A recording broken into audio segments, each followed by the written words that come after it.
bộ đội ta tiến tới đâu, tùy quân người quyền tan rã từng mảng tới đó.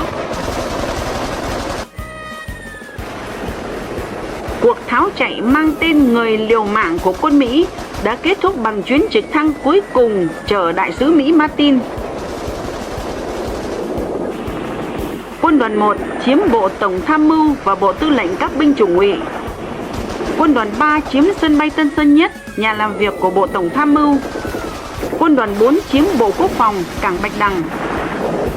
Đoàn 232 chiếm biệt khu thủ đô, tổng nha cảnh sát và kho xăng Nhà Bè.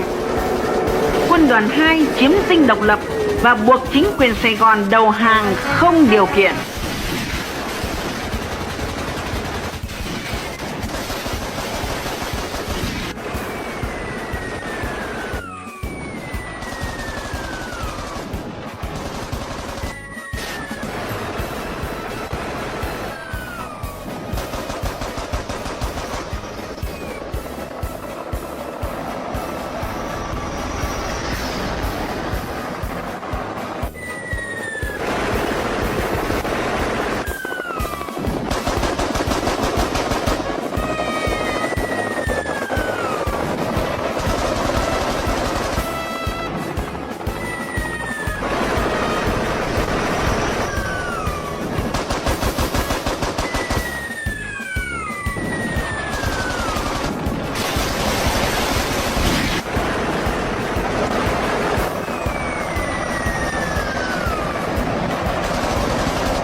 Đúng 11 giờ 30 phút, quân ta tiến vào Sài Gòn, đánh chiếm Dinh Độc Lập, Bộ Tổng Tham mưu ngụy.